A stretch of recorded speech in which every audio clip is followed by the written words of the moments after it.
So let's jump right into it. I'm going to explain why we really have to stop thinking from the point of view that we don't have it, or fearing, stuff like the worst case scenario, like what if I get fired, or what if he leaves me, what if he doesn't call me, or oh my god, I only have like $1 in the bank and stuff like that. Like, why we really have to stop doing that.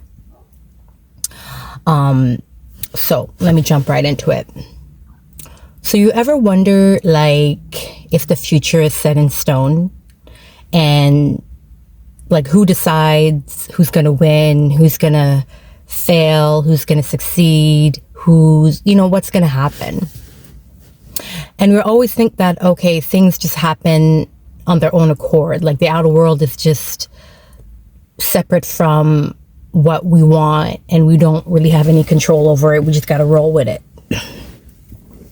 What if it was really the other way around? What if it was like the actual future, or the things that happen is actually happening because of you, because of what you think or what you expected, or your constant self-talk that's going on within your head, right? And that's actually how it's happening. So whenever we find ourselves conjuring up the worst case scenario, or we're in a bad mood, or we get angry, and we let that be the place that we are always at, like we're always thinking about that in the background of our head. For example, when you put on a perfume or cologne, and that's the odor, or that's the scent that you constantly carry around you everywhere, well, those negative thoughts, those negative attitudes is kind of like your constant mood, your constant view on life.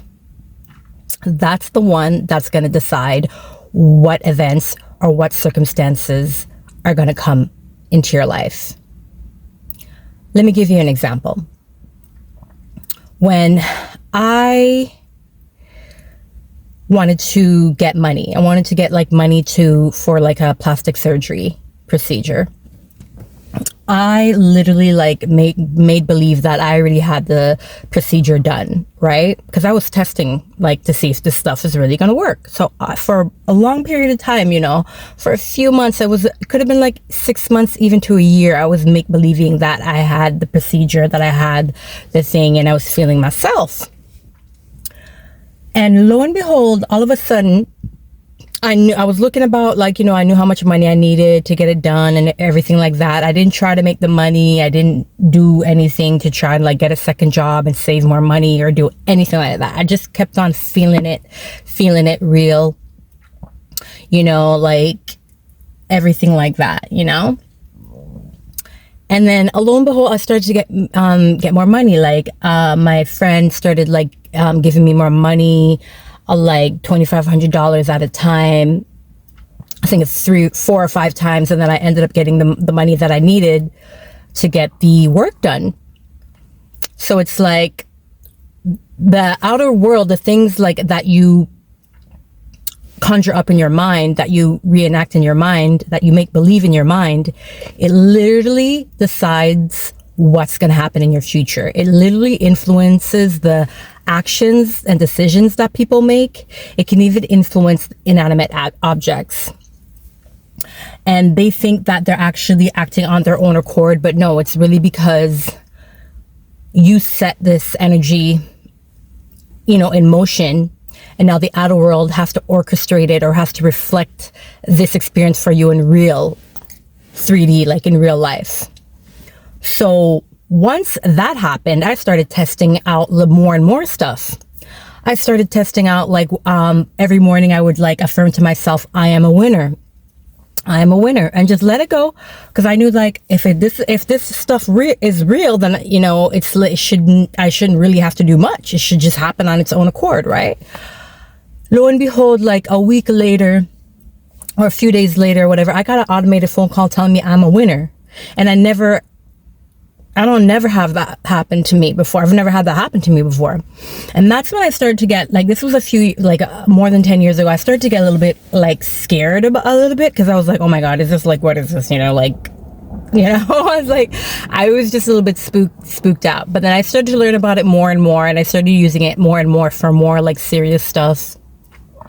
Like I manifested like having a natural birth after C-section, even though the doctor had scheduled the C-section for months prior to the delivery. I was imagining having a natural birth. I was imagining things of the sort, but I still had that date in mind. So I actually ended up going into labor that day, that very morning that I was supposed to go in for the C-section. And then I ended up delivering naturally because I had a C-section before with my other child.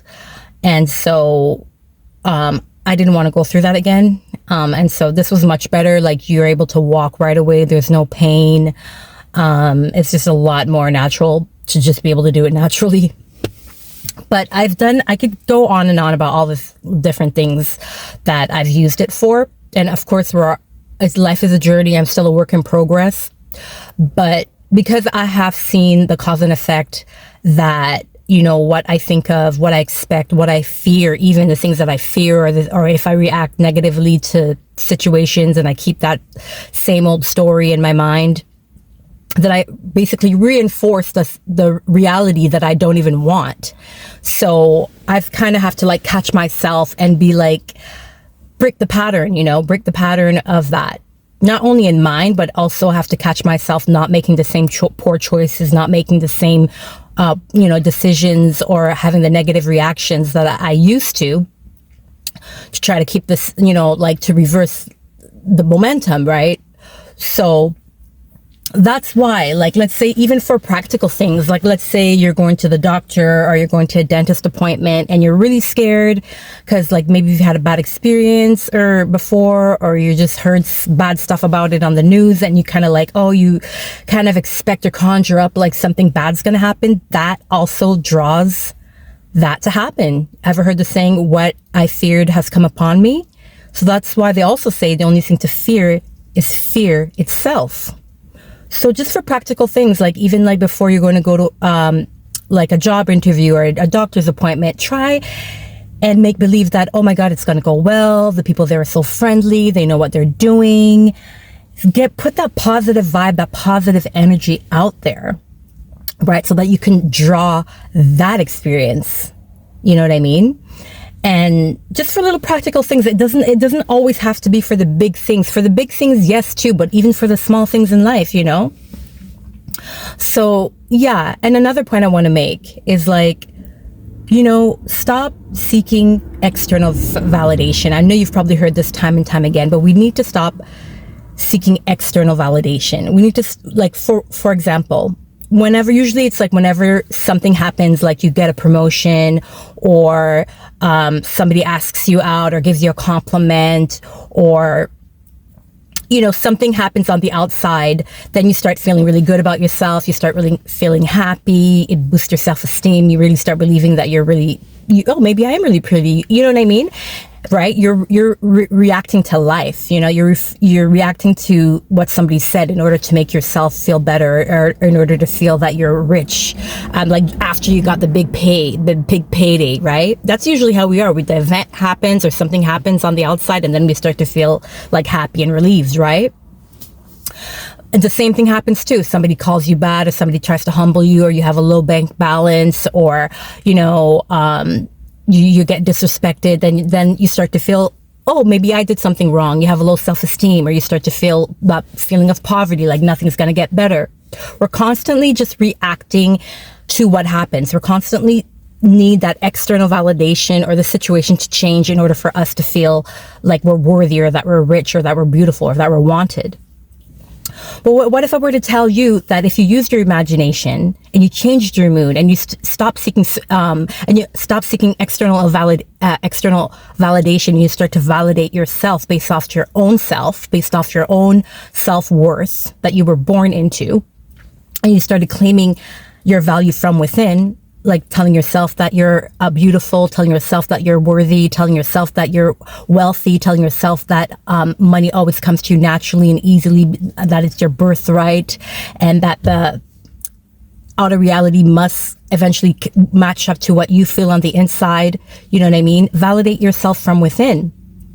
Put that energy out there and keep it up. Keep it up. Keep it up every day. Don't ever give up. Keep that attitude in mind. Expect good things to happen eventually. Don't fold. You know what I mean? Just don't fold. Just keep it up. And then eventually watch what happens. Watch. You're going to start encountering events that actually confirm what you've been thinking. Opportunities will arrive. People will start to compliment you. You will get money in the bank. You'll start making more money. People will line up. Opportunities at the right place at the right time. And guess why? Because it's all happening through you. It's all happening because of you. The future is not set in stone. It is constantly evolving and responding to you. So always remember, when you catch yourself being ruled by outer people's opinion or seeking external validation, you have to break the pattern and always claim your worth from within. I just wanted to leave you with that. Just so, you can know what the real is, if you know what's really real. So hit that like button if you'd like to hear more from me, subscribe, and I'll see you in the next one. Take care.